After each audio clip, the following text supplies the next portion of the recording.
should have done blooper reels. Yes. Did you pause this? Again, I can restart it if. But you're gonna burn camera time, or battery duration. I think. Yeah, I mean, well, whenever. All right, I'll shut the fuck up. Welcome back to the 50th episode of the NES Experience. We are back after a minor 6-month break. We are going to be talking about reclassing being a cheat code today. With us today, we have 3 guests who have all either reclassed or PG'd. We have Qayvier Johnson, currently a freshman at Northwestern. We have Qeanu Johnson. He recently committed to going to Duke University, and he is a senior currently at Hamden Hall. And Chenna, what's your last name? Onwuasoanya, hailing from Choate this year, who went to Hamden Hall before that, and he is headed to Yale University. So very excited to have these guys. I know them pretty well. Good to have them here, and I am going to be using them as references. They've been through the whole camp circuit. They've had good results with their camp circuit. They've had good results with making the decision to go into prep schools. And we're going to go over their journeys at some point in time today. But also, we're going over the top 5 reasons why you need to reclass. But before we do that, I would like to go over what we've missed in the past 6 months as far as awards and accolades. So we have new commitments. Now, because it's been 6 months, James Lobstein, who committed to New Mexico, has already completed his first year at New Mexico. Vlad Acosta, he is going to Bryant University. And then Q is going to Duke. Chenna is going to Yale. Peyton Powell, baseball player, going to Southern Connecticut State University. Emma Olafson is going to Dartmouth. Addie Zielinski to the University of Delaware. Addie Maxwell to Kennesaw State. And then a whole bunch of D2 and D3 guys also. So a lot of commitments this year. Great work. As far as college awards, we have Rain Durant, who was All-America East. That already happened last year, or in March or April, May area. We have Chad Fideli and Billy Sullivan. They went all-conference and all-region in the NE10. Gianni Gambardella was first-team all-conference for baseball. Peter Phillips had his first time in the Cape. He got his Cape invite. And then Amanda Castaldi went all-conference, all-region, and all-American, and she is transferring to Southern Connecticut State University. High school awards. With baseball, Mike Belcher, who is now at Bryant freshman year. Before he left, he was first-team All-State and probably should have been Player of the Year. Peyton Powell went first-team All-State. Addie Zielinski, Addie Maxwell. Quintez Whittle just recently led the state in rushing and was first-team All-State, along with Q2, Vlad, Charlie, All-New England, and Aiden Coe is All-New England in the class, what are they? Cheshire Academy? Class A. Hamden Hall, Class C? B. Class B. So that's a whole bunch of All-New England's All-State and commitments, which is great. So today we're going to go over the top 5 reasons that reclassing is a cheat code.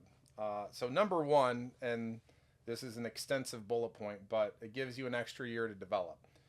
1 calendar year. Some kids don't hit puberty until later. Some people don't develop. I have an athlete right now who is 17 almost with the hormones of a 13-year-old. So he definitely needs to reclass.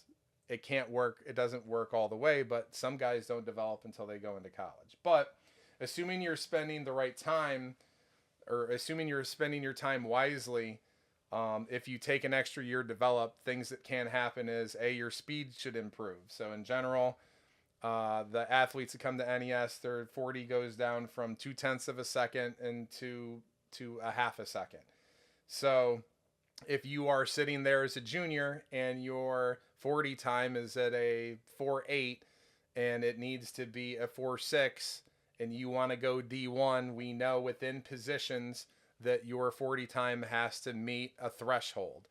And if you're doing the right things in your extra reclass year to develop these things, it allows you to reach the numbers that you need to reach in order to get the offers that you need to get. And then everything else that I'm going to go over talks about that. So vertical jump. In a calendar year, you can improve your vert 3 to 6 inches. We know this because when athletes come in, we pre-measure them, and then we progress test them, and then they compete and they go on their own, and we get these numbers. So these numbers aren't made up. Broad jump is used to measure horizontal power. That's something that has to be a specific number. For instance, if you want to be D1, you better be jumping damn near 10 feet or over. And most people that come in are high 8s, low 9s. So it's moving that needle over to check that box. So then we have to look at size. Most people that come in, most of them are underweight. I don't get a lot of overweight guys that need to get lean. Most of it is underweight guys because they're playing too many sports or don't eat enough or don't do training or a variety of those where they have to put weight on. So if we look at these guys, this would be the first incorporation of you guys.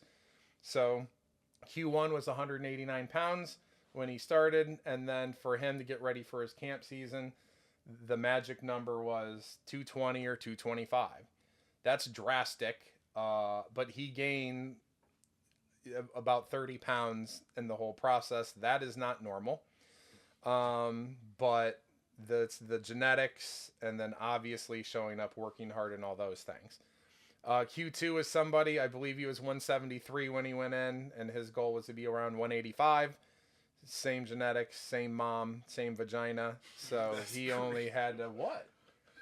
So he only needed to, he had less of a, 185 was kind of where his number needed to be.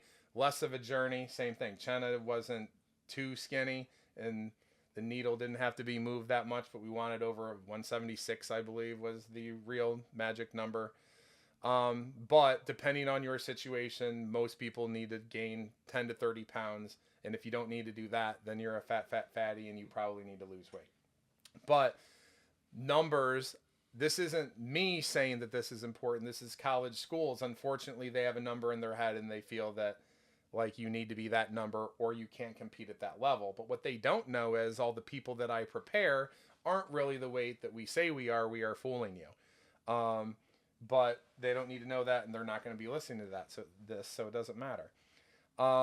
So strength. So something 225 bench test is just a strength marker. But when guys come in, your strength levels should be where they need to be. In training in a calendar year, you should be able to put 5 to 10 reps on your bench press. I don't know what Q2's pre-bench press was, but I feel like I saw him doing like 2 or 3 or 4 at some point in time in the summer when you first came in the summer. I did 225 for 1. Okay, well that's the dog outside. But all right, so he did 1, and now I guess, do you remember the first year when you spit out how many was that where you did like something crazy like 16, or was that 2 years? I think you were double digits. This off season I did 16. Yeah. So as I said, some people have crazy jumps, some people not as much, but everybody is generally going to improve. Another thing that you need to do. Some athletes get hurt. So if you do have an injury, like let's say you have a labral tear and you need to have surgery, the reclass gets you 6 of the 12 months back so you don't completely flush your season. Some athletes come in and let's say you go through the junior year camp circuit, and I had an athlete, he ended up going to Boston College, but he came in junior year camp circuit and he was 144 pounds and he was running a 4.56. The 4.56 number isn't bad, but no D1 school is going to take a 141 pound running back. So he was going to these various camps and weighing in, and the kid actually had a Michigan offer when he was a freshman. He didn't marinate his offers, and then a year and a half later called up Michigan and said, hey, because I told him, I got to him when he started he was halfway through his camp circuit. So I wasn't there 2 years ago to say, you might want to marinate on that Michigan offer, or you might want to take that Michigan offer. I got to him too late. We were in the process of gaining weight, which was the middle of camp season. So the first thing I had him do was stop doing camps because you're not getting any offers and your numbers don't look like where they need to. The real answer is you need to gain weight. He gained 20 pounds, so it was all set. He got up to 175 or 170. He was a little under, he was in the 140s. However, we ran out of time and he couldn't get to that weight until all the camps were over. So then the goal would have been for him to keep the same weight and then maintain through a year and then come back the next year. And then we add on top of that 170 and then we ran out of time because he already used his reclass. And also we went to Lawrence Academy, which is way far away. So there was a lot of time where he couldn't be around me and you can only do so much over the phone. So there's a whole bunch of reasons why the extra year of development, assuming you're doing the right thing, it gets the numbers where they need to be to get the offers that you need to get. So the second thing is an extra year of recruiting. So if you are going to a public school or are ready to hit the camp circuit as a sophomore, there is an advantage to being able to do a dry run camp circuit as a sophomore. And Q2 would be the best example of that because he was ready for his sophomore year camp circuit, and that's where he ran his 4.38.440. And as he went through the summer, by the end of the summer, I believe he had 3 offers, right? Yeah. And now you have all that exposure and you're a sophomore and it isn't even your time yet. But what that did was it allowed the floodgates to get open. And then as he was going through that calendar football year, then he ended up getting 12 more offers, I think. Sounds about right. Yeah. 15? Did you have 15? Like 18. All right. 15, 18, potato. Good problem to have. So he reclassed. So he was able to kind of bring it back, get that extra year. Everything went good for him. If something went bad, it didn't matter because those reps improved confidence. He's already been through the whole process before. So you're going to go into it the summer of your junior year and you've already gotten that experience, but you weren't looked at negatively to do that. Sometimes you play out of position. So I hear this a lot with public schools. I just had a client come in and they said, we're thinking about doing a reclass and changing. My kid is a wide receiver DB. And then the coach wants my kid to be the quarterback because they don't have a quarterback and he feels that he would be the best one. But at the end of the day, he's a good enough quarterback to be on your team to win teams for your shitty public school league.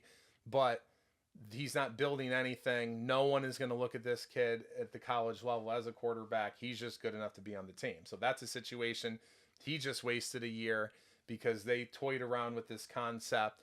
So he has no DB. He played both sides of the ball. So he has a little bit of DB film, and then you got quarterback film that doesn't do anything. But really his best position is wide receiver. But we have no proof that you can play wide receiver because you have a couple of shitty clips of you being a quarterback. So, and then I kind of went over injuries. As I said, if you get injured, that helps. Because if you're injured, you're not getting recruited.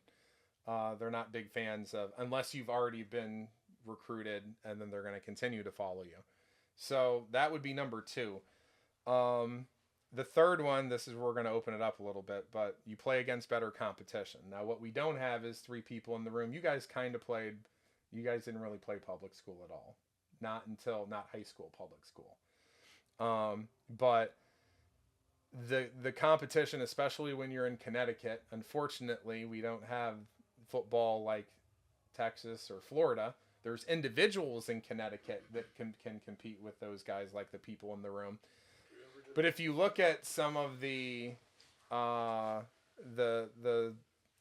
have seen public school football, and there's nothing against that, but generally the quality of football isn't good. There's more depth. You can get 50, 75, 100 guys on the team, but the amount of quality, actually good ones, it's superior. Qayvier, do you have any take on the competition of prep school versus public school, or things that people have told you, or your own vibe, or because you came from prep school, you're just going to say, yeah, it's better talent or better competition? It's kind of a hard question because I didn't really play high school football. I was at Eli Whitney and we didn't have a program, so I didn't play high school football until I got to Hampton Hall. But it's definitely, you could definitely tell there's a difference between public school and private school. It's just like the size difference, first of all, just looking on the private school field versus the public school. Like, you have guys on private school fields that are like 6'7", like 6'3", and then you look public school, like all of them look the same. Whole bunch of 5'9" white guys. You're right. And you would be the same because you guys, your career from the ages of 5, you guys played on the same team, so you couldn't have a different experience, could you, Qeanu? When we had transferred to Hill House, I actually ended up playing like 1 or 2 games, and from that, we had about 50 to 70 kids on the roster, and it's kind of hard to have that many kids and still be losing games. So the talent wasn't really there. The numbers were, and then the competition, it wasn't really all that. So transferring to Hampton Hall, it was definitely more competition, more talent, less numbers. And just from it being less numbers and us still winning games and giving teams a run for their money, that taught a lot. And then even now, like going back to watch public school games, it's kind of crazy because I think like if we were on the field, anybody in this room or anybody on the team, then some of these games would not be close at all. Yeah. This came up before, but I was talking to somebody. What if there was no prep schools and all of you guys all had to go into public school? What school would you go to? Probably Hills. Hill House? Hill House. North Haven High School. Yeah. Chenna over at North Haven. I think it's never going to happen. It's a pipe dream. But I think Connecticut football might be pretty good if everybody went to public school. No? No. There's not enough good people to disperse around? Well, no. We'd be too separated. Too spread out. Yeah. So it'd be like one good dude on in each city and a team, and it would still be watered down. Yeah. Also, like, in like with Cho and other schools and like NEPSAC A, it's like a lot of people come from other places around the country. Like I have teammates from Germany, Canada, I didn't think and like about that. people from other states. So it's like, they play in Connecticut, but they're not all from I Connecticut. forgot boarding schools. The benefit of boarding is you can bring in people from out of the country and out of the state. Therefore, you're pulling better talent. Makes sense. Most of my experience has been with don't board shit. So if they do board people, they put them in a complex. And so if anybody knows about the complex and where all these boarders, the people that come from, let's say, China to study. Cut the complex. Yeah. Huh? Why are you got to cut the complex? You can't throw them under the bus like that. Yeah. Can you bleep out? Could. Bleep. If there's going to be a compound, I want to talk about it. Moving on. But yeah, better competition. Dante, the leader of the podcast, would you agree that there's better competition? You've mingled with a lot of public school, including one of the best coaches in the history of Connecticut who had a lot of teams that we won't, since we can't say any motherfucking names, we won't say his name. But what is your take on that, Tay? He's behind the film today. I'm running the show. He's the video producer.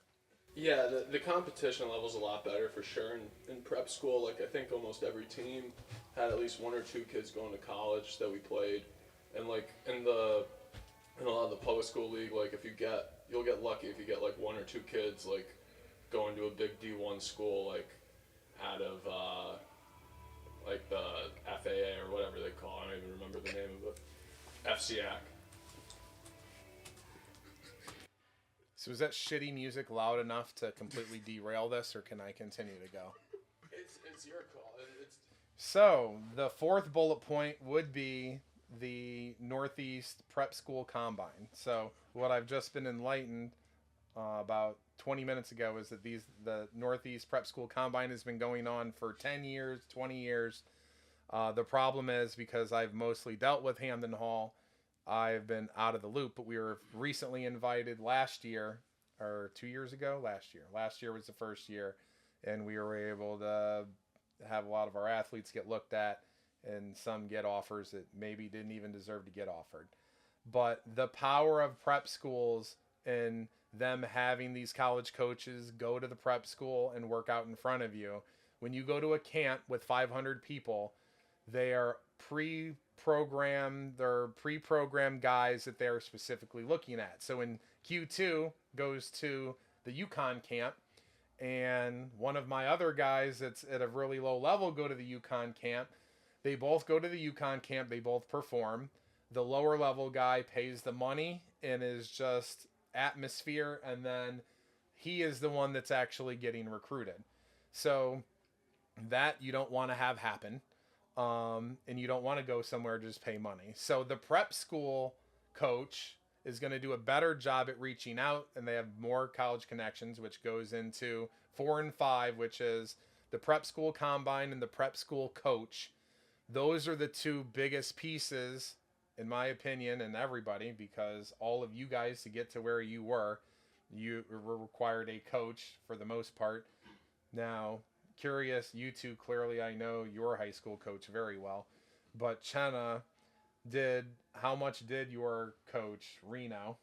No, how much did the choke coach help you? Was he able to contact people? Yeah. You said you met them. Go ahead and tell me kind of where you're. Spin, he did a lot. Like he's really well known, so like a lot of coaches know him. Spin. Yeah, Spinato. Spinato is the head coach of Choate. Yeah, and learn something new every day. He knows a lot of coaches, like especially like Ivy League coaches. So those coaches would reach out to him about me, or he would reach out to them about like anyone on the team, and because they know him so well that his name holds a lot of weight, so what he says goes with them. So did Yale reach out to you first, or did they reach out to the coach first? So at the Northeast Combine, that's when they first saw me, and like towards the end they started talking to me first, and I got in contact with the coaches. But I'm sure in the mix, Spin was talking to them about me. Yeah. And then, as I said, most of my experience has been with Hamden Hall, and with Hamden Hall, Joe Linta spends all of his time calling a lot of these schools. But you have to be able to perform in front of a coach with only, well, for Hamden Hall, 8 dudes. And does Choate run everybody out there? Do they do 40, 50 guys? How many guys are out there when you guys had your showcase? Oh, coaches or like kids? Kids, athletes. Like 30. So 30 athletes on Choate. Are they 30 guys that are college level players? So all college level players. Yeah. So a coach, even at Choate with 30 players that are college level players, looking at 30, you're going to see everybody. Going to any of these places with 100, it really just is paying admission and kind of wasting your money. So if I had to recap the 5, it allows you to get developed. It gives you a year to recruit. You play against better competition. And it gives you access to the prep school showcases and combines. And you have coaches that are actually going to help you open doors. Not to talk shit about public schools, but in my experience of training athletes for 25 years and 20 years in Connecticut, Connecticut public school football coaches don't do a great job at helping their athletes get into college. So if I'm being mean, I'm sorry, but this is 365 days a year. I get athletes that come in and they need to get to places, and prep schools seem to do a way better job of making it happen. I've seen a lot of high school players, and I got to think that there has to be somebody, because where there's 2 Qs, there has to be another person in New Haven that's really good. Are you the only 2? Is every good football player, athlete, dude, are they all at this? Is there nobody left and New Haven's just filled full of doo-doo? Or is there somebody that may be good like you guys that hasn't been uncovered because they're at a shitty public school? There's definitely people like that. I don't know. It's just there's more than just you two. Is it over? Or I feel like they ripped Tyler Booker. Isn't he from New Haven? Did they just jack all those and then everybody else is doo-doo? Doubt it, because even in something like a dumpster fire NVL, now we'll start talking about public school, the NVL, because I train a lot of kids from the NVL. there's good players in there. There currently might be the leading rusher in Connecticut that doesn't have any offers. That doesn't make sense. This is what I can tell you. If you're in a public school and you rush for 2,600 yards and 35 touchdowns, I believe that if he was at Hamden Hall last year, I believe, and reclassed, and we redid it over again, that performance would have been displayed in that conference. And the numbers, no, he wouldn't have had 2,700 yards and 35 touchdowns. But he averaged 13 yards a carry, and I don't think that the competition is good enough, because I've seen running backs that aren't good for Hamden Hall average, 4 to 5. My point is, if he went to Hamden Hall, he would not be in his situation. Who leads the state? He's nominated for Walter Camp Player of the Year. He has no offers. That's weird to me. And you could say Connecticut is, you could say, yes, public school, but still the shit's gaudy. We're not talking about 6 yards a carry and 1,000 yards and 10 touchdowns. If you run for 1,000 yards and 10 touchdowns in a public school league, that means absolutely nothing. But compelling, you ran more than anyone else, and he's top 25 in the nation, and he has 0 offers. So if we could redo this whole thing, I'm saying in August, you never go to the place that you went. You come to Hamden Hall, you hit the reclass, you get the extra year. That shit plays out. Then you come out in the spring and you hit the combine. He's just getting a minimum 50% scholarship to a D2 school. If you know people, some of your former teammates who have D2 and D1 offers, and you guys don't know Whittle that well. You might have trained with. You damn well know he's a better football player than some of the people. Not to talk shit about people. Prep school can get you. You could not even be a college level player and play in college. I'm looking around and we ain't saying any names. You cannot play football and play in college if you go to a prep school. That's why it's cheat code. That's the definition of cheat code is you cannot be fucking good enough to play football, and if you go to a prep school and you figure out the game, you can go play in college. That's my take on it. So opening that up, part of the reason why I brought you guys in is to talk about this, and it's almost like you're not allowed to disagree with me, but you can't disagree with me. So, Chenna, do you have any case for why you should hang out at the public schools? Is there any reason why? I can give you one reason why not to reclass or do prep school if you're lazy. Yeah. If you're lazy, you shouldn't go to a prep school because nothing's going to work for you anyways. But I can't think of any other reasons. Because you can't even use money. You can't even use money as a reason. And I'm going to give one example. So this one individual school that I know is over $50,000 a year to go there. $50,000. But when you work in financial aid, and when you work in, it's football, so there's generally more money. And when you work in some places, some of the might even put in for you. Once you work all that in, that $50,000 turned into $10,000. So $50,000 is criminal and outrageous. However, $10,000 in this specific case, they were actually paying $10,000 to go somewhere. So if you could pay the same amount of money, get an extra year, and open up all the doors, to me it makes a whole bunch of sense. So you can't even use poor as a reason, because what you got to do is you got to figure it out. Now, what I didn't go over with you guys is the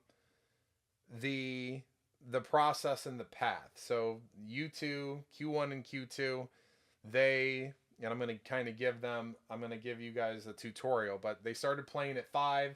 They played for the same Pop Warner team all the way up until their freshman year in high school. And then they started making a move, and then they went to Eli Whitney and Hill House. There was this time periods where they really didn't play football. And they were basically unknown.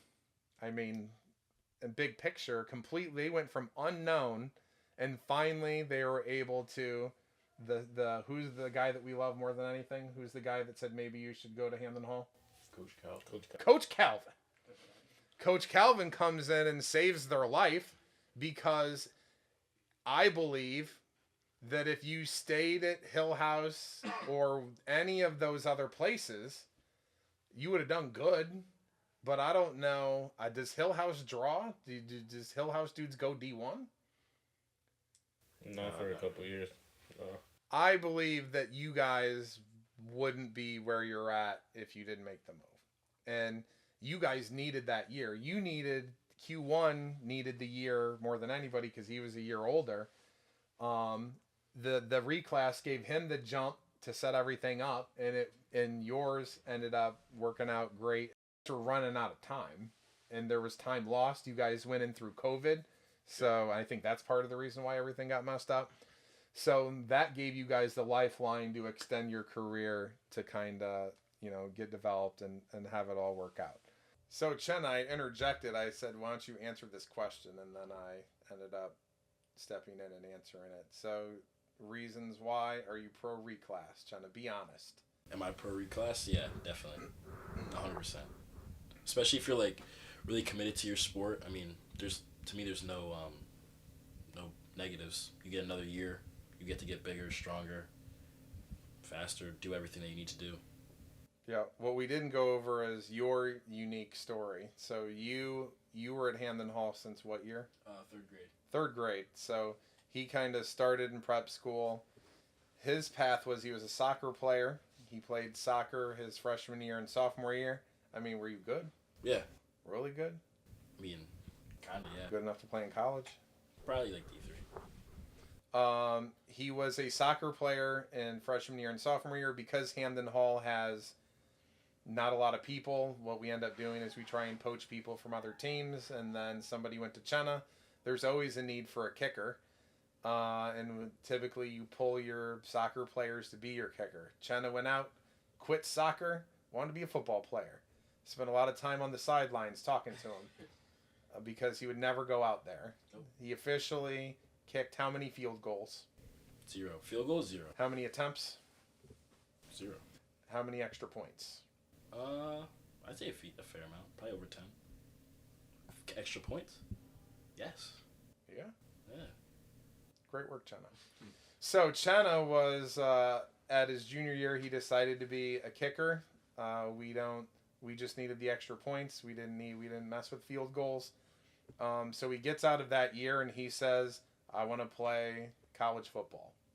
Then it turns into, how are you going to play college football? He can't build a resume and a portfolio of kicking because sending 10 extra points to Yale, they're not going to be like, sign me up. So he came in the off season and then started transforming his body, got his speed up, got his size up, obviously already really athletic. He was able to go into camp and looked like a defensive guy, got to play somewhere. I think he could be a running back. Some people say he's too light in the ass, but ends up because of his athleticism, speed, was able to walk out there. And the word on the street is I couldn't watch any of it because I was too busy taking the stretching Q1 and Q2s for all their cramps. But from what I saw in limited action, he did a pretty good job. Not perfect, still learning the game. But before he got to that season to be a DB, he actually had offers. He doesn't like to talk about those dirty, gritty D3 offers, but before he had any film at all, he had an offer from Ithaca and Union. Did I get that right? Yeah. Union, and don't talk shit about Union because there's a guy in this room that was the quarterback for Union. But to give you an idea about how important measurables are, you have a kicker that didn't have one film of being a DB, but he had an opportunity to play college football based off of his measurables. And I'm sure that they looked at that he was raw. They should have known that I hope they knew that you were a former soccer player and that you only did DB for a season. Yeah. And then they're looking at this and then they're like, yeah, upside. So coaches like upside. So he went from soccer player to, take it out. So he ends up, has a good combine season, get offers. Then offers are a blend of the film and the measurables. So he had the measurables from the summer. He then got the film from that next year, made the decision to go to Choate, and then ended up... Can you take that from there, Chenna? You had offers after your senior season. Go ahead. Let's talk offers. I had Georgetown, kind of. I had Wagner, and then I had a couple PWOs. Like, why don't you bring up Army? Be all that you could be, mother. Yeah. How you gonna forget the Army? Yeah, I had Army too. Right. So he had 4 or 5 offers. He wanted to go to Georgetown because he wants to be a doctor or a dentist. What do you want to be? Doctor. So he wants to be Dr. Chenna, like Dr. Movement. And he wanted to go to Georgetown. Now, what a lot of people also don't understand is just because you have an offer doesn't mean you have an offer. So he had an offer from Georgetown, but what that really was one offer for 5 people. And then they all had to fight for it because he's already a senior and he's out of time. The room fills up, and then it's over into the next class. So for him, I believe I said, you should just go to Fordham. Yeah. Because that's a home run, because you went from a soccer player to a D1 Fordham DB. Chenna didn't want to do that. He wanted, well, if he could have got, you said if you would have got Georgetown, you wouldn't have reclassed. Yeah. So he was looking for higher academics. He ends up going to Choate. And that whole process ends up connecting with Reno, and then he performed well that next summer, early summer, June, new recruiting class, more room. He went and showed out. He had to have showed out because he got offered on the spot. Yep. So that was, the Q1 and Q2 were the reclass examples, but we also have a PG example, but we're not going to get into what's better, reclassing or PGing. I'm always going to say reclass, because PG, once that year, you're just done. It's over. There's 0 other options, because you could reclass somewhere, and if that shit doesn't pan out, you hit a PG on top of that, even though that's obnoxious, and now you're 20. But I know there are plenty of people who do that. So what I want to go over now is, people go to my website. I'm getting a lot of traffic, and they see the transformation posts, and the before and afters, and everybody sees the end result, which is crazy results. So these 3 are some of the best results that I've gotten, which is, I put the best results typically on my Instagram. But people see the end result, and then they just call me up, and this is the problem that I have right now. And everybody's like, yeah, I want to do that. Sign me up.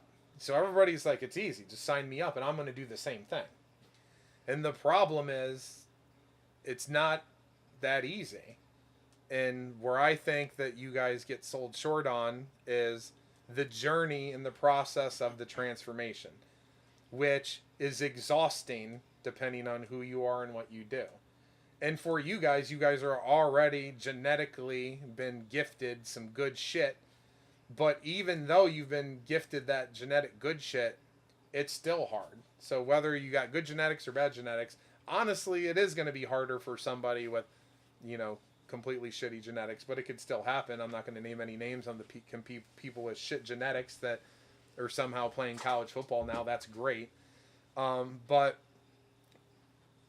my question is, and I'm going to kind of go through each guy. So what was the hardest part of the whole process from beginning, first day in here, because you didn't know me that well, to you go through, you show out, do the things that you do, and then shit's crazy.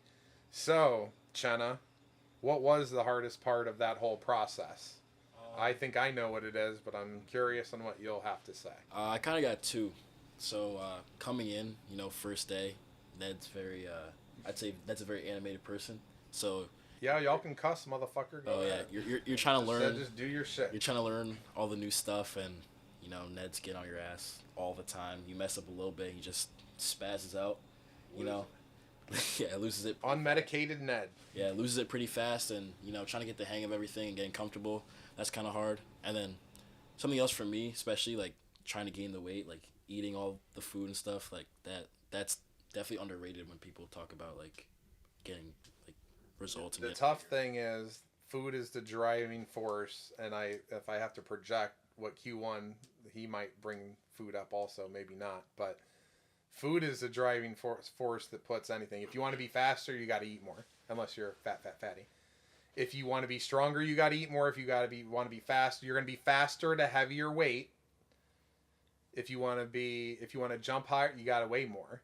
And when you look at when you see Chenna's transformation, his pre-transformation, he's 4% body fat. So his body wasn't designed. His body wants to be about 160. But that number doesn't work for what we're trying to do and where we needed to go. And honestly, if I didn't put a pound on him, he probably would still be slower, because you need a literal, generally bigger muscle to create more force to kind of lengthen your stride out. So Chenna's going with, when you come in, it's very intense. There's a high level of expectations. You have to be able to come in and master and keep up. And the more, if you're really athletic, that becomes easier. So that you three in the room were good with the mechanics to be able to keep up. Everybody, it's something different. But what I'm explaining to my new generation of combine guys is once again, and part of the reason why I'm doing this podcast is they're not doing what they need to do. They're not going as fast. They don't understand that it's time sensitive. And you guys probably, when it was around, and I don't know if you thought about this, but you think there's a whole bunch of time. And what happens is time does fly because there's so many things to address. There's really not a lot of time.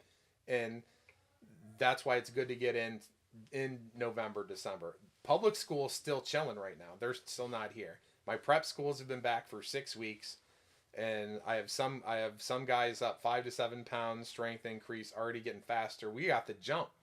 Prep school gets the jump because they're out first, assuming they don't force them to play a winter sport. Whereas public school, their shit is not is the whole thing get dragged out. You lose 6 weeks on the back end there. Q2, what do you got for the process?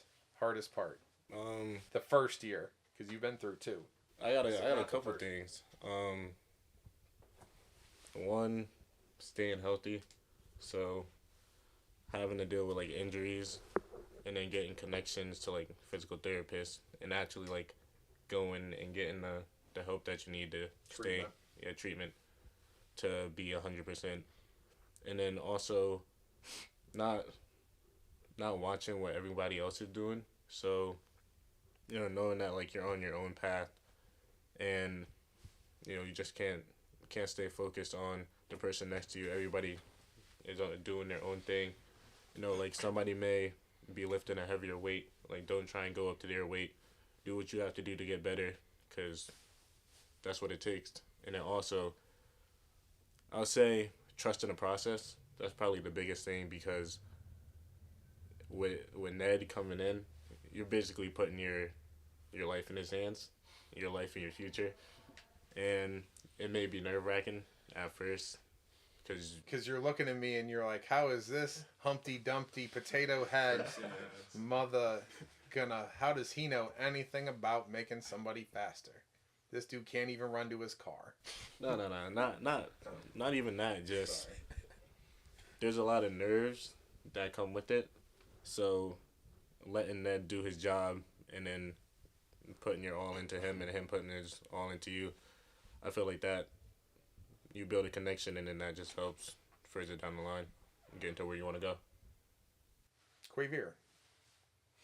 Yeah, I definitely say the first day, like coming in, being in the group with like Kanye and Chow, like, and seeing them go through the process and doing their workouts, and me being like a $189, like skinny, all bones, that was definitely hard. Like, so sometimes it's hard to see the before picture. Yeah. And then like comparing myself to them and like being that skinny and never like actually realizing I'd eventually get to that point. But so here's a question for you. We said you were 189 and I said we're going to be 220. Did you believe that you were going to get to 220? The answer could be yes. Huh? I did believe it, but I thought it would be like way easier than I imagined. That's what's going to be my other point. Food is definitely was hard for me, at least. Like, being able to gain 30 pounds was honestly still a miracle for me. Like, I don't know how I did it. At first, it was, like, a really hard struggle. Like, increasing my appetite, or trying to increase my appetite to be able to get as many calories as I needed to gain that much weight and not become an absolute, like, slob. In the beginning, it comes on quick. And then I think for you, it was once you got over 206, Like 210, yeah. then it gets harder and harder. Hardest, yeah. And then when you go through phases of weight gain, yes, in the first, but it shows how malnutrition everybody is and how little they eat. But yeah, in the beginning, you kick in the weight gain shake. Oh, how disgusting are the weight? Did you like the weight gain shake? It was good, yeah. But like, you got tired of it. I did get tired of it. Yeah. You gotta add some cereal in it. That's fucking nasty. Ice cream. What? Oh my! Some chocolate fruity ice cream. Ice cream is good. Fruity Pebbles or something? Cinnamon Toast Crunch? That's crazy. Golden Grams. Golden Grams. Golden Best Grams, cereal. yeah. Golden Grams. Best cereal. Weird. But yeah, you go through for weight gain and then the journey. So Q2's genetic code and body type, somatotype, allows him to make. He could be 205. Couldn't move his neck or wipe his ass, but he could be 205 if he wants to. Whereas if I gave Chenna $100,000 to get to 205, he could never get to 205. So for some guys, the weight gain, that's why I pointed out. But here's the thing, Chenna never even really hit his goal. We got close. I mean, 176. You were a fake 176. Oh yeah, I was like. But he's still staring at him right now. He's underweight. Maybe you should get on the scale. So, because he's got a new goal. Where I remember talking about it. We're trying to get to 180 before I get to Yale. 180. Because what we're learning is there's some people in the Ivies now that are rolling a little light 170s or less, and they're playing. So we don't need to get him as big as we thought that we needed to get him. So definitely, I was joking about the scale. Why did he leave? I'm joking about the scale weigh-in, but now that you're out there, go ahead and let me know. I'm going to guess what it is, though. What were you last time? Like 170 something. So you're 170.8. Nah, 172. You got the hoodie on. Take the hoodie off. Well, Take the hoodie on the pants off, then I'll be right on the button. I guarantee you're 170.8. Oh, don't you got undies on? Yeah. Go do it without that. Now it's a pride thing. Okay. The people want to know if I'm actually good at guessing weights. 170.8, you heard it. Go ahead, Q2. Throw more in there. My strength and conditioning coach at Duke, Coach Feely, he told me, I called him up, I asked him what he wanted me at for a weight going in the fall. And he said just don't be over 200. Don't be 200 or over. And it's kind of hard. Well, not hard.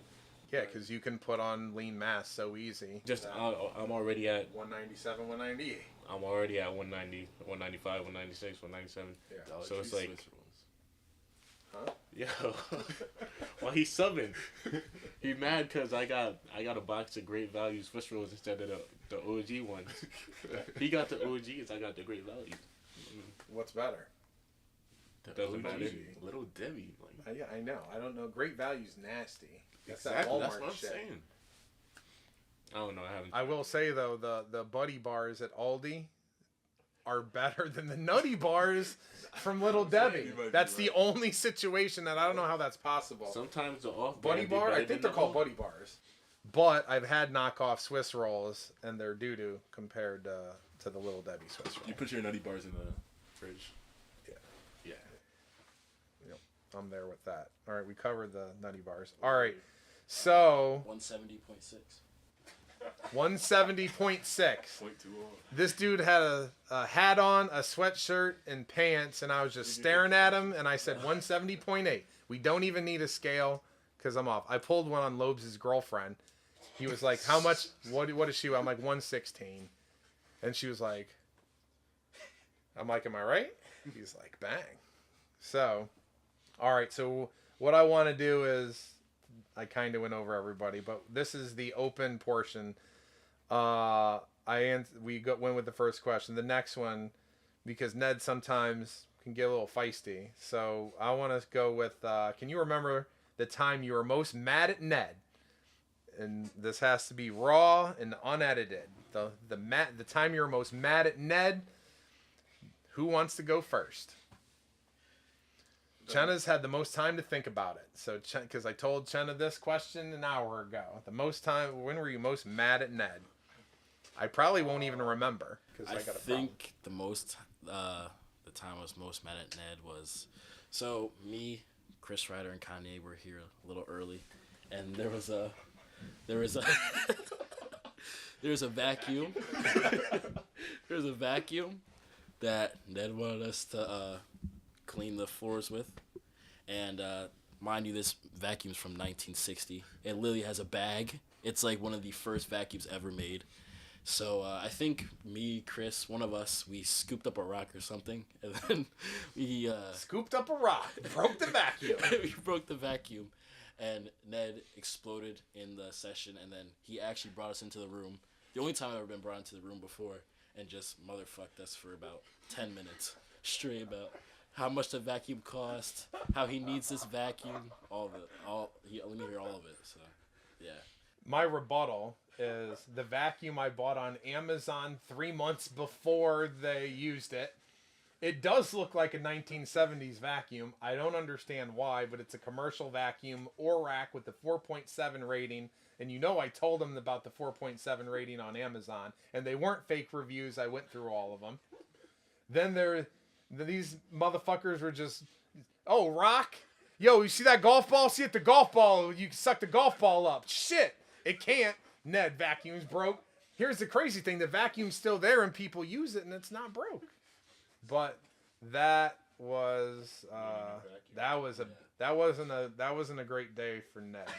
You know, I never figured out how to change the bag on that thing. That's part of the reason why the vacuum gets broke. I forgot. You're supposed everybody in the room is used to vacuum.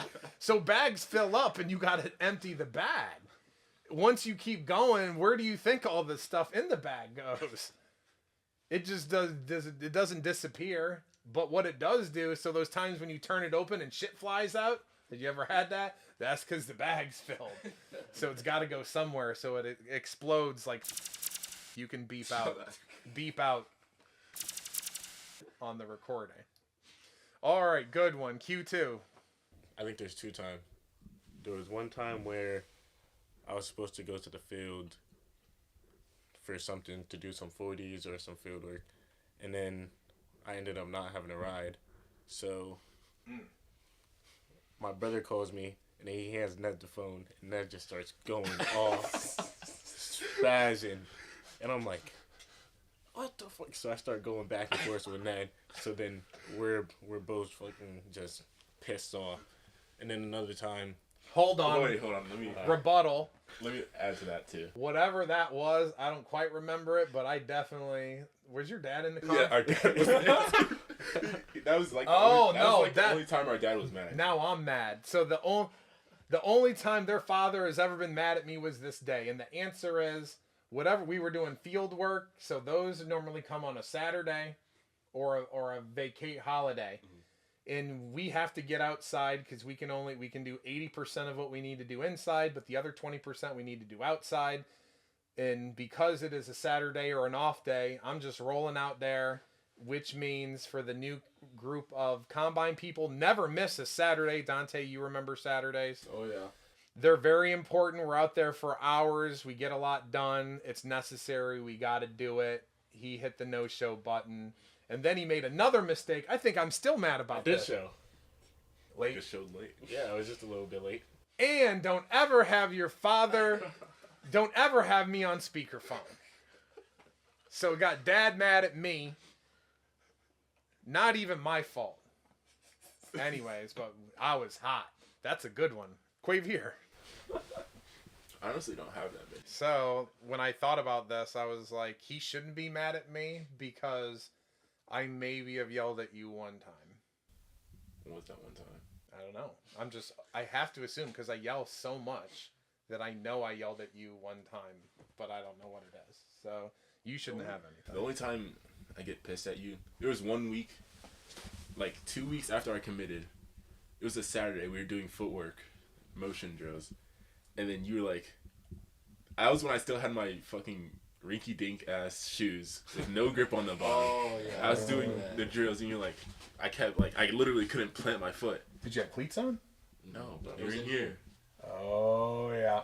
And you're like, Q1's too good. He's D1 Oh now. yeah. So you couldn't hit the cuts because of the shoes. I didn't know that. I thought you were just dogging it, but you were really going slower because so I don't break my ankle. Didn't break your you'd fall out of the shoes because you didn't have the right shoes. That situation was my fault because I didn't know that his shoes were a dumpster fire, but we fixed it with buying him some old man Ned shoes that are still in the closet. Yeah, they are. That's okay because everybody else uses them. Oh, bump that. I'm about to throw another one out there. There you go. You should have a lot because I'm mad at you. I'm very rarely not that mad at you. I'm not that mad at Chenna. I'm generally never mad at Q1, and me and Q2's relationship is always be mad at each other. Yeah, I was working one day. That's the first problem. We run a tight ship here. You probably didn't get trained appropriately. Go ahead. I was working. Probably your first day. No, but yeah. Wait, no, it wasn't my first day. I was working. Dad told me to concentrate on one person, following them around the whole time. So while I'm doing that, he expects me to be gramming everybody else. He's like, we have 2 people working and nothing on the fucking gram. I'm like, what do you mean? You told me to follow him. And then, oh my lord. Yeah, that's happened to me too. Really need 3 people. But yes, the primary job, Q1 and Q2 worked here.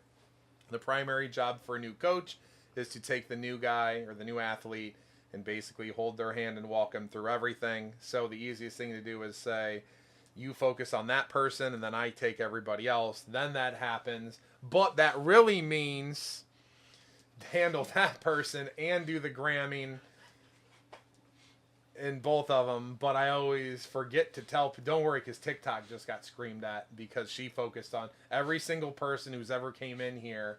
I always forget them to say, just focus on this person and do the gram. That's my bad. Story. Quavier's got one. First day, Marcus's first day. Marcus. You told me to This is focus the next. strictly on Marcus. I teach him the best fucking form I can. Great Because work. I have good form. Great work. Knowing Marcus Fucked it up. fucked it up. And you yelled at me for it. Yeah. You're like, what are you fucking teaching him? I'm like, what the fuck? Marcus literally could not touch his toes without falling over. Yeah. I don't think we need to bleep out Marcus because JC might listen to this, but he already knows because it's his cousin. No So shade, Marcus. the next question was a story that you remember where, oh no, that was me flipping out on you. Do you remember a story where I flipped out on somebody else? Marcus. German volume prone roast. German volume prone row, 10 sets of 10. Yep. Pretty easy. Yep. You lay on your stomach and you row. I don't even think you could possibly mess this up. You put the bench up on the risers. Yep. Marcus slides forward on the bench. The bench goes down the back of the risers. Yep. He Whole smashes bench. his face, comes down. Yep. So, people, this isn't on video anymore, but the prone row is you have to put it elevated on a riser. Risers are like those aerobic steps. You have to put the bench in the middle of the step because if you just wedge it into the crack with the wall, the end result is when you do the exercise wrong because you're going to do it wrong, then the bench slides down, you smash your face, it goes boom, scares the shit out of everybody, you could hurt yourself, and it's complete. Did that ever happen for you, Dante? No. Did you ever see it happen where they fall down and smash? No, Anyway, so yeah, when that happens, I absolutely lose it because I teach every person how to set the bench up, and they still can't get it right. All right.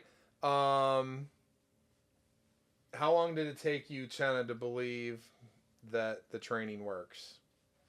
I always believed it because I saw people that did it before. Like, I feel like a person that I really try to, like, look up to and try to, like, kind of emulate was, like, Elijah Light. You know, he felt like he was, like, kind of like me in a sense.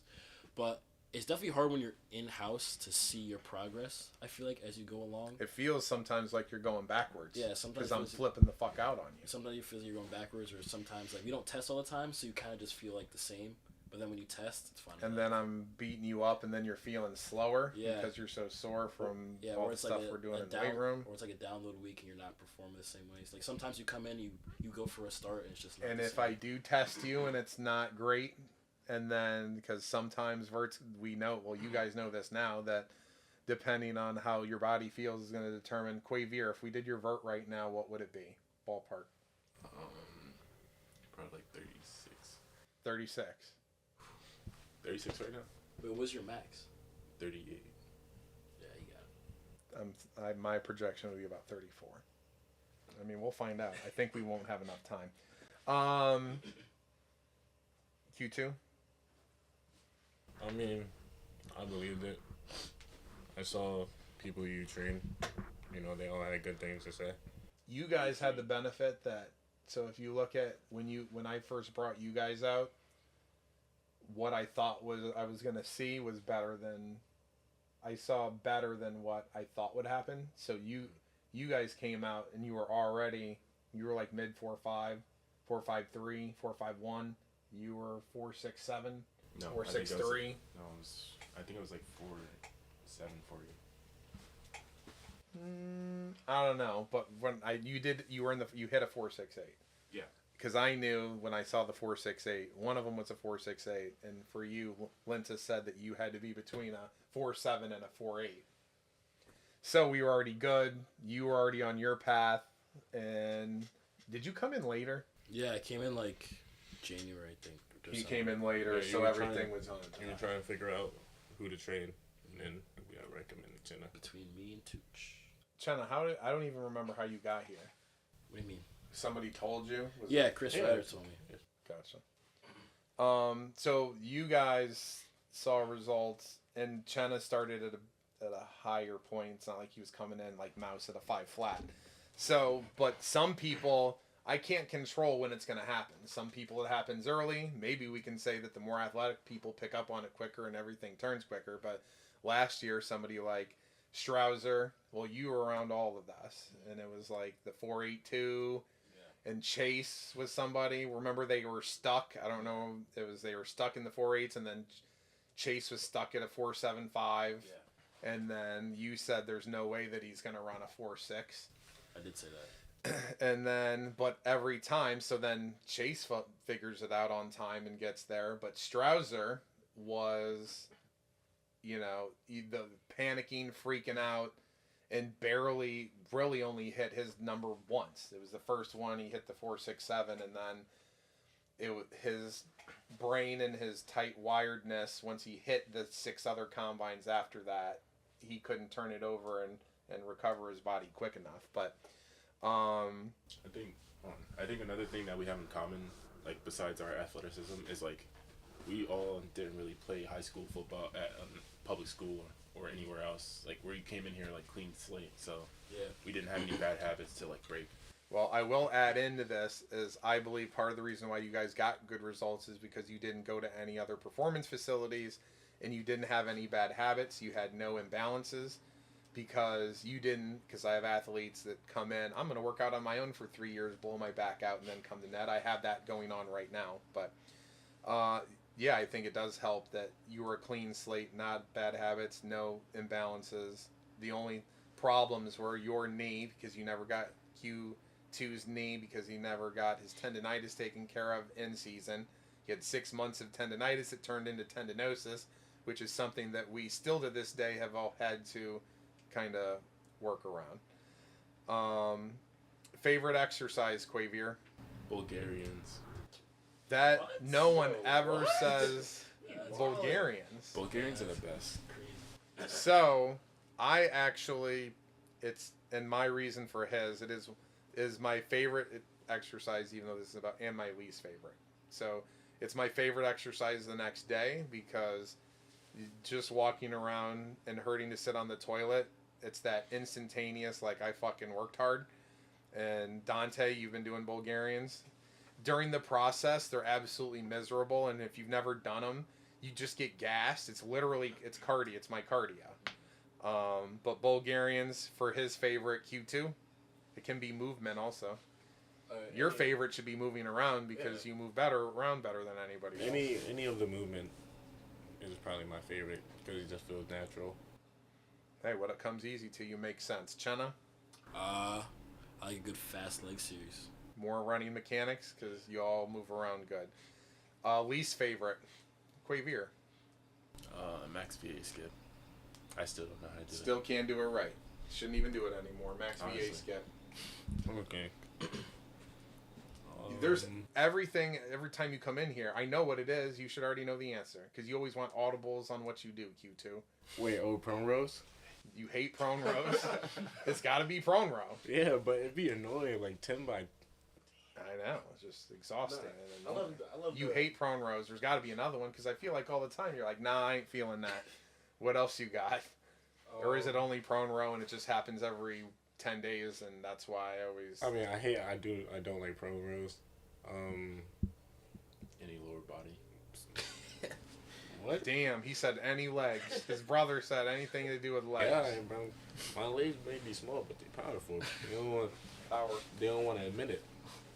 Who's winning in a race right now? Say it. They can't see who pointed. Say it out loud. No comment. Oh, okay. He just said me. But probably Bulgarians. Most No, hated. not the single leg. Single leg squat touchdowns. Yeah. Hate those. those are right. Your body don't like to get in that position. Yeah. Those are bad. Chenna. When we used to do deadlifts, I hated that. I don't know, just Football players don't like deadlifts. it's just boring. Or like when we do like 10 4 sets of 10 RDLs, that's awful. I hate all RDLs. Got it. I would also like to say, being in Connecticut, it's not really a lot of exposure at all. Like, if 1, 2, and 3 were in like a Texas or Georgia or like even a Florida, we would have a lot more opportunities. Like, blessed for what we got right now to be going where we're going, but it's kind of... And 20 years ago, I don't even think you would be hard pressed to find 3 people in the state in one room that all with names like Northwestern, Duke, Yale. So, yeah, I mean, it's better than it was, but wouldn't you say even 10 years ago, you've now officially been, you're 10 years removed, wouldn't you say that you're seeing more guys go get to higher level P5 schools and stuff than 10 years ago? Yeah, absolutely. But no, it's comparatively now it's just we're still not. It's definitely a little. It's hard because I'm also in New York now, so like in Albany. But like I've seen like a couple of the high school games there, and like that's the weird thing is I don't think the athletes in New York are better than Connecticut. Like I think, and again I'm biased, but like I can't really imagine the people in this room like having trouble with like some New York high school kids. Like that's not real, but that's the mentality like a lot of coaches have, which is just weird. Because like when I got to college, so we're getting a bad rap for no reason. They're just lumping it up into small state. Nobody can play. Yeah, well, I think it's that, and you could drive it in like 2 hours. So it's like I think they just got a weird sense of that. And I'll say this: it's the Cochrane rule. It's the Cochrane rule because a bunch of the coaches in Connecticut started complaining that you couldn't beat them by like more than 50. Everyone started saying, "Well, yeah, you guys don't care about your quality of football and shit." And we have these really weird like guidelines, at least for public school. I know prep school's a little weird, but not as much, where like you can't actually coach your team out of season. Like you go other states or like Florida and shit like that, it's football year round, and it's the coaches that coach them. Yeah. So, and that's how they develop them. So yeah, they could be outside. It's easier to get outside, and then more hands. There's less restrictions as far as they can actually develop their players and work on shit in the off season, whereas we're sitting here freezing our nuts off with restrictions. Makes sense. So I mean, this generally concludes the podcast. If you are listening to this because you're thinking of reclassing, one more thing I'd like to add in is you just need to know that you're not going to get the right answer from your high school football coach, because your high school football coach is going to lie to you, and they're going to tell you all the reasons why the worst thing you could ever do is reclass. And that is not the person that you need to follow the advice from, because they're too close to the situation and they are trying to figure out what's going to help their personal gain, not necessarily what's the best move for you. So keep in mind that you're not going to get anything that comes out of that man's mouth, which is you're going to have 10 offers and I have all the connections for PGs and whatever. The end result is that's not true, and that's not me. This is me giving you my opinion based off of literally what's going on right now and everything that's happened in the past. Do not go to your high school football coach and ask him what he thinks about it, because he is worried about trying to win his shitty public school ring that he's not going to win anyways. So, yeah. With that being said, this concludes the 50th episode. We are back. We already have episode 51. We're going to be talking about, we're going to switch over to baseball, talk about some, all the things going on with arm-related injuries in baseball, and why that might be happening, like changing mechanics and the world living off Instagram-sponsored ads and remote training. Till next time, thank you, Qayvier, Qeanu, Chenna